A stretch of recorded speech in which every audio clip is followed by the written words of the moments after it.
नमस्कार दोस्तों। तो आज हम भगवत गीता के 11वें अध्याय के बारे में जानेंगे। 11वें अध्याय में अर्जुन ने भगवान श्री कृष्ण से प्रार्थना करते हुए कहा, हे प्रभु जी, आपने मुझे अपना गुरुतम रहस्य सुनाया है, जिसे सुनने से आपकी कृपा से मेरा मोह दूर हो गया है। संसार उपजना और प्रलय होना, यह सब मैंने विस्तार पूर्वक सुना है। हे कमल लोचन, आपकी अविनाशी आत्मा की महिमा मैंने श्रवण की है। हे पुरुषोत्तम, आपकी अविनाशी आत्मा के साथ मेरी बड़ी प्रीति है। अतः हे प्रभु जी, अब मेरी विनती स्वीकार करके मुझे अपने अविनाशी आत्मा के दर्शन कराइए। श्री कृष्ण भगवान जी बोले, हे पार्थ, नाना प्रकार के, नाना वर्णों के और नाना आकार के मेरे शत शत सहस्त्र दिव्य रूपों को देख। हे भारत, तुम वसु, रुद्र, अश्विनी कुमार, मरुदगण और जो पहले कभी नहीं देखे ऐसे आश्चर्य देखो। हे गुणाकेश, चराचर सहित वह जगत देखो तथा और जो कुछ कहना चाहो यहाँ मेरी देह में देख लो। परंतु हे पार्थ, तुम इन नेत्रों से मुझे नहीं देख पाओगे, इसीलिए मैं तुम्हें दिव्य नेत्र देता हूँ, उनसे मेरा दिव्य रूप देखो। संजय ने धृतराष्ट्र से कहा कि हे राजन, जिस प्रकार भगवान श्री कृष्ण ने अर्जुन से कहा और उसको दिव्य दृष्टि देकर अपना अलौकिक रूप दिखाया, उस विश्व रूप के अनेक मुख और अनेक नेत्र हैं, उसमें अनेक अद्भुत दृश्य हैं, अनेक दिव्य अद्भुत दर्शन हैं, अनेक आभूषण पहने हैं, अनेक आकार के वस्त्र और गले में माला, दिव्य सुगंधियों के साथ लेपन किए हुए रूप, सभी आश्चर्य और अनंत सभी दिशाओं में मुख, जो आकाश में एक ही बार में 12 सहस्त्र सूर्यों के बिखेर रहे हैं, उनके प्रकाश से भी अधिक भगवान के विश्व रूप का प्रकाश है।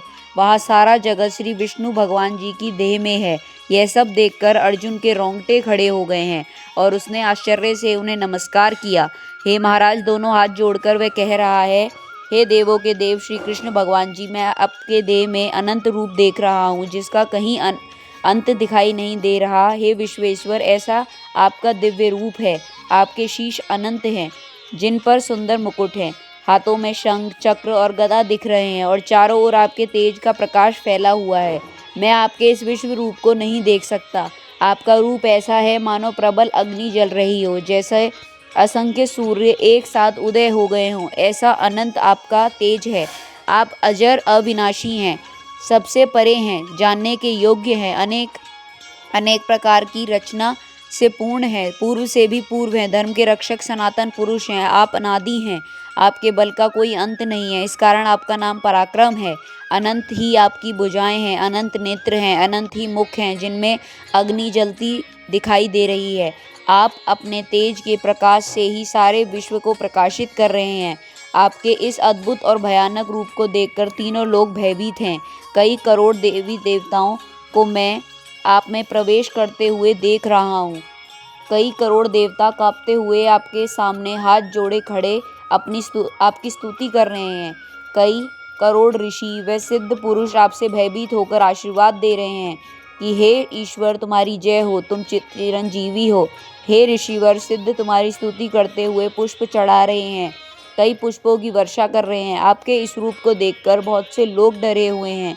उन्हें समझाते हुए मुनीश्वर कह रहे हैं, हे लोगों, डरो मत, ईश्वर परम दयालु हैं। कई रुद्र और कई साधु भी दिखाई दे रहे हैं, कई ब्राह्मण, कई प्रजापति, कई पवन, कई कोटि दैत्य, कई प्रकार का विश्व देखता हूँ और कईयों को आपके इस विश्व रूप को देखकर विस्मय में डूबे हुए देख रहा हूँ। कई नेत्र और बड़ी भुजाएं देख रहा हूँ, बहुत से आपके उरु स्थल देख रहा हूँ। आपके बहुत से चरण हैं, बहुत से उदर और मुख हैं, जिनमें भयानक दाढ़ें दिख रही हैं। सभी इस रूप को देखकर बहुत डर गए हैं, मैं भी डर रहा हूँ। हे प्रभु, आप आकाश को छू रहे हैं, जगह जगह कई सूर्य प्रकाश कर रहे हैं। आपके अनेक रंग हैं, अनेक नेत्र हैं, जिनमें महाप्रलय की अग्नि के पर्वत जलते दिख रहे हैं। हे प्रभु जी, यह भयानक रूप देखकर मेरी आत्मा बहुत डर गई है, मुझे अब धैर्य नहीं है। हे भगवान, अब बस करो, अब प्रसन्न हो। प्रभु जी, महाप्रलय की अग्नि समान आपके मुख में दाढ़ें देखता हूँ। अब तो मुझे दिशाओं का भी ज्ञान नहीं रहा, मुझे नहीं पता कि पूर्व कहाँ है, पश्चिम कहाँ है, शांति भी नहीं पाता हूँ।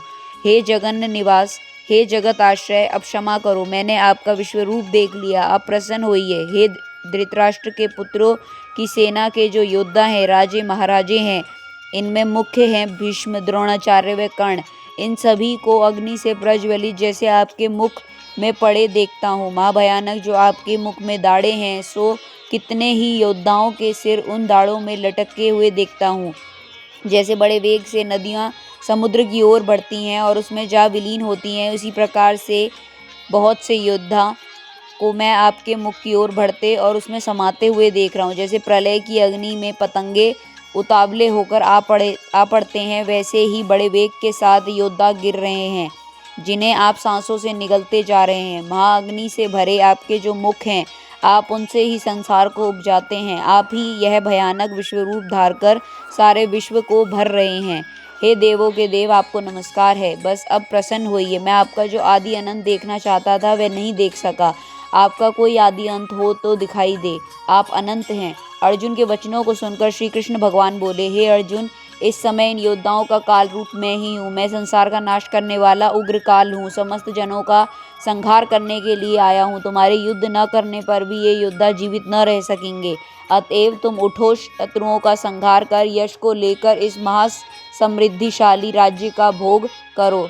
हे सव्यसाचिन, इनको तो मैंने पहले ही मार रखा है। तुम केवल निमित्त हो जाओ। मेरे मारे हुए द्रोण, भीष्म, जयद्रथ, कर्ण और अन्य योद्धाओं को मारो। घबराओ मत, युद्ध करो। तुम इस संग्राम में शत्रुओं को जीतोगे। संजय ने कहा, हे महाराज, इस प्रकार श्री कृष्ण जी के वचनों को सुनकर मुकुटधारी अर्जुन हाथ जोड़कर कंपित और भयभीत हुए। साष्टांग प्रणाम कर नम्रता पूर्वक बोले, हे ऋषिकेश, आपके गुणगान करने से सब संसार प्रसन्न और प्रेम मग्न हो रहा है। राक्षस डरकर दिशाओं की ओर भागते हैं और सिद्ध पुरुष आपको नमस्कार करते हैं, सो ठीक है। हे महात्मन, हे अनंत, हे देवादिदेव, हे जगन निवास, आप ब्रह्म से भी श्रेष्ठ हैं। आपको देवता क्यों न नमस्कार करे। व्यक्त भी आप हो, अव्यक्त भी आप हो तथा इन दोनों से परे अक्षर भी आप हो। हे अनंत रूप, आप आदिदेव हो, विश्व के परम आधार हो, ज्ञाता और ज्ञेय हो, श्रेष्ठ स्थान आप हो, विश्व का विस्तार करने वाले आप हो। आप वायु, यम, अग्नि, वरुण, चंद्र, ब्रह्मा जी के पिता भी आपको नमस्कार है और बार बार आप ही को नमस्कार है। हे सर्वस्वरूप, आप अनंत वीर्यवान तथा अतुल पराक्रमी हो। आप जगत में व्याप्त हो, इसलिए विश्वरूप हो। आपकी महिमा को न जानते हुए तुम्हें अपना मित्र मानकर, हे कृष्ण, हे सखा, जो तिरस्कार से कहा, जो प्रमाद से अथवा स्नेह से कहा, तुमसे उन सभी बोलों की क्षमा मांगता हूँ। जो परिहास के लिए विहार, सोने, बैठने और भोजन के समय अकेले में अथवा मित्रों के मध्य तुम्हारा अपमान किया, उसके लिए आप मुझे क्षमा करें। आप इस स्थावर जंगम रूप लोक के पिता, पूज्य और महान गुरु हो। त्रिलोकी में भी तुम्हारे समान कोई नहीं है। तुमसे अधिक अतुल प्रभाव कहाँ से होगा। इसलिए हे ईश, तुम्हें सर झुकाकर प्रणाम करके यही प्रार्थना करता हूँ कि मुझ पर कृपा करो। देव, जैसे पिता पुत्र के, मित्र मित्र के और प्रिया के अपराधों को क्षमा करता है, वैसे तुम मेरे अपराध को क्षमा करो। हे देव, जो पहले कभी नहीं देखा ऐसा आपका रूप देखकर मैं अति प्रसन्न हूँ और भय से मेरा मन व्याकुल है। इसलिए वही पहला रूप मुझको दिखाओ और देवेश, मैं फिर आपको वह किरीट, गदा और हाथ में चक्र धारण किए हुए देखना चाहता हूँ। श्री कृष्ण भगवान ने कहा, हे अर्जुन, मैंने प्रसन्न होकर ये तेजोमय, अनंत, आद्य और विश्व रूप अपने योग्य के प्रभाव से तुमको दिखलाया है। तुम्हारे अतिरिक्त इससे पहले किसी ने नहीं देखा था। हे पांडवों में श्रेष्ठ, मनुष्य लोक में तुम्हारे सिवा कोई वेदों के अध्ययन, दान, अग्निहोत्रादिक और घोर तपों को करके भी यह रूप धारण किए मुझको नहीं देख सकता। मेरा ऐसा भयानक रूप देख तुम व्याकुल और मूढ़ न हो। भय त्याग कर और प्रसन्नचित्त होकर फिर तुम मेरा वही रूप देखो। संजय ने कहा, श्री कृष्ण जी ने फिर वही अपना चतुर्भुजी रूप दिखलाया और सौम्य रूप धारण कर लिया। उस महात्मा ने अर्जुन को, जो कि भयभीत था, धीरज बंधाया। अर्जुन ने कहा, हे जनार्दन, आपको इस सौम्य दिव्य मंगल रूप को देखकर मैं प्रसन्नचित्त हो स्वस्थ को प्राप्त हुआ। श्री कृष्ण जी बोले, हे अर्जुन, मेरा यह विश्व रूप तुमने देखा है। ऐसे रूप को वेदाध्ययन, तप, दान व यज्ञादिक कर्म द्वारा देखना भी असंभव है। हे अर्जुन, हे परंतप, मेरा जो विश्व रूप है इसको मनुष्य अनंत भक्ति द्वारा जान सकते हैं और तत्व ज्ञान द्वारा इसमें लीन हो सकते हैं।